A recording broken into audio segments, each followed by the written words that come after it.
Salut les amis, c'est William, bienvenue au sein de cette nouvelle vidéo dans laquelle j'aimerais vous expliquer comment poser des questions ouvertes et quelle est la différence entre questions ouvertes et questions fermées. Donc dans cette première partie, nous allons voir la différence entre questions ouvertes et questions fermées pour que vous puissiez poser vos questions correctement. Les questions ouvertes vont être des questions où la réponse va être ouverte, où la réponse va être à un choix multiple. Vous allez par exemple dire quelle est la météo de demain. Vous allez employer le mot quelle est. Et concrètement, les réponses possibles sont multiples. Il va pleuvoir, il va y avoir des nuages, il va faire soleil, il va faire ceci, il va faire cela. Vous laissez la possibilité à votre interlocuteur ou à vos interlocuteurs de vous offrir plusieurs réponses possibles, avec également des petites nuances, etc. C'est des questions qui sont extrêmement intéressantes, mais qui peuvent poser problème. On le verra pourquoi dans la suite de cette vidéo. Et contrairement à ça, vous avez les questions fermées par lesquelles vous répondez tout simplement soit par oui, soit par non. Vous allez dire est-ce qu'il pleut demain? Et là, votre interlocuteur n'aura comme réponse possible que oui ou non. Après, il pourra mettre un complément à ça, il pourra dire oui, il va pleuvoir, et après, il pourra dire par exemple oui, il va pleuvoir, mais pas toute la journée, etc. etc. Donc ça, c'est la différence entre questions ouvertes et questions fermées. Alors pour réussir à créer des questions ouvertes régulièrement, la méthode la plus employée, la méthode la plus efficace, c'est la méthode du QQO-QCP. Cette méthode consiste en quoi? Ça consiste à faire le tour d'une question concrètement en employant les différents mots suivants. Qui, quoi, où, quand, combien, pourquoi. QQO-QCP. Et avec ces différents petits mots que vous allez employer pour créer vos phrases, pour créer vos questions plutôt, tout simplement vous allez pouvoir faire le tour d'un sujet et réussir à créer des questions ouvertes. Vous avez une réunion demain, vous pouvez dire par exemple qui sera présent à la réunion. Vous n'allez pas dire est-ce que Antoine ou est-ce que Marc ou est-ce que ceci, cela, telle ou telle personne seront présentes, mais vous allez dire qui sera présent à la réunion. Et tout simplement, votre interlocuteur va répondre de manière ouverte en précisant toutes les personnes qui seront présentes à la réunion. Vous pourrez dire combien de temps dure la réunion ou pourquoi mettre en place une réunion à ce moment-là. Et tout simplement, la personne pourra répondre de manière ouverte. Alors que si vous fermez la réponse en disant pas pourquoi ils ont créé cette réunion à telle heure, mais par exemple, vous fermez la question en disant est-ce que 11 heures c'est une bonne heure pour une réunion? Dans ce cas-là, la personne va vous répondre par oui ou par non. Le but, c'est vraiment d'utiliser ces petits mots en début de vos phrases, par exemple pourquoi ceci, cela, qui, quoi, ou quand, combien, pour créer des phrases qui sont ouvertes. Je vais vous donner désormais les 4 avantages majeurs à créer des questions ouvertes plutôt que des questions fermées. Le premier avantage, c'est que vous allez pouvoir faire vivre la communication et faire vivre la relation et l'échange que vous avez avec la personne en face de vous. Alors c'est pas forcément un avantage si tout simplement vous n'avez pas le temps ou vous voulez que la personne vous réponde de manière rapide. Auquel cas, vous allez faire une question fermée où vous allez même lui proposer différentes réponses possibles. Vous allez lui dire, par exemple, pour reprendre le cas de la réunion, vous allez dire est-ce que tu penses que c'est une bonne heure pour poser une réunion? La personne va vous répondre par oui ou par non. Et après, vous allez énoncer, par exemple, différentes possibilités. Tu dis ça parce que tu étais libre à cet horaire-là, ou tu dis ça parce que ceci, cela, etc.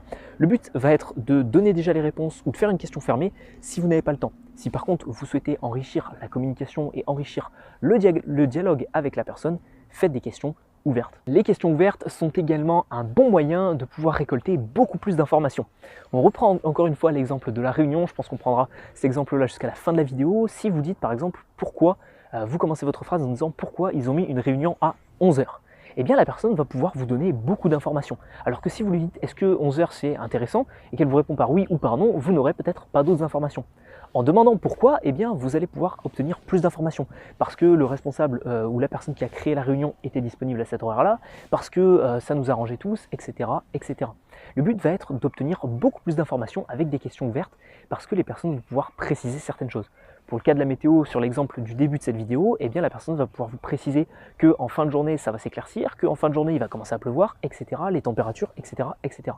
Troisième avantage des questions ouvertes, c'est tout simplement d'accorder beaucoup d'importance à la réponse de la personne qui est en face de vous et de lui accorder la possibilité de beaucoup plus parler lors de la conversation et de la communication.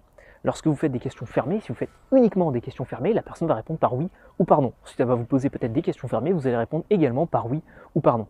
Si vous faites des questions ouvertes, ce qui va se passer, c'est que tout simplement, vous allez avoir la possibilité de réagir et tout simplement, vous allez surtout avoir la possibilité de lui offrir tout votre intérêt, parce que la personne va pouvoir parler, partir peut-être elle-même sur d'autres sujets, etc. Et vous savez que laisser les personnes parler, c'est extrêmement intéressant en communication. Le dernier avantage, quatrième avantage des questions ouvertes, c'est que vous aurez la possibilité de rebondir sur ce que va vous donner comme information votre interlocuteur. Rebondir sur un oui ou sur un non, c'est assez compliqué et c'est assez prévisible. Par contre, ce qui est intéressant, c'est de rebondir sur quelque chose, un élément qui va vous apporter en plus grâce à une question ouverte. Donc c'est tout l'intérêt que vous avez à créer des questions ouvertes si vous souhaitez enrichir une communication. Si par contre vous souhaitez faire en sorte que la personne vous réponde rapidement et que vous n'avez pas envie de créer une communication avec elle, posez plutôt des questions fermées. Alors maintenant, à qui on pose principalement des questions ouvertes en communication et à qui c'est vraiment intéressant de poser des questions ouvertes, qui va se sentir valorisé par des questions ouvertes. Vous vous rappelez sûrement d'autres vidéos que j'ai fait sur cette chaîne YouTube en expliquant qu'il y a des personnes qui sont plus analytiques et des personnes qui sont plus rêveurs, créatrices, etc. Ce qui est intéressant d'analyser, c'est justement si la personne est plus créatrice, elle aura plus tendance à être intéressée par des questions ouvertes, alors qu'une personne qui est plus analytics, qui va travailler par exemple sur des statistiques, qui va être travaillée en mathématiques, qui va travailler dans un laboratoire, etc., va être plus sur du concret, sur des faits réels et n'aura pas forcément besoin de s'ouvrir avec des questions ouvertes.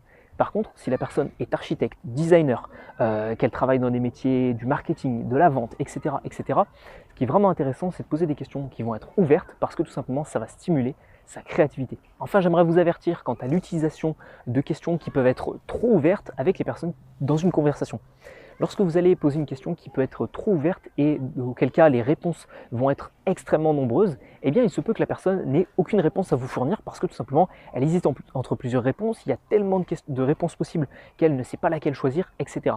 Donc ce qui est intéressant en plus de poser des questions ouvertes, c'est quand même de mettre certaines limites et de mettre soit des limites temporelles, soit des limites géographiques, soit des limites dans le cadre de la question que vous posez en elle-même pour faire en sorte tout simplement de réduire le champ des possibilités au niveau de la réponse de la personne en question. Et je vais m'expliquer avec un exemple très simple. J'ai récemment, et à chaque fois que je rencontre une personne dans le monde professionnel, dans mon autre activité, je pose souvent la question, est-ce que vous connaîtriez d'autres personnes susceptibles d'être intéressées par de la création de sites internet autour de vous, dans votre réseau? Et là, à ce moment-là, la personne commence à chercher dans tout son réseau et elle commence à s'imaginer tout son réseau. Donc à ce moment-là, forcément, au tout début, quand je posais cette question, je me rendais compte que la plupart me disaient « bah non, par contre j'ai votre carte, donc je vous recontacterai éventuellement ». Il n'y a jamais personne qui m'a recontacté parce que les personnes ont autre chose à faire.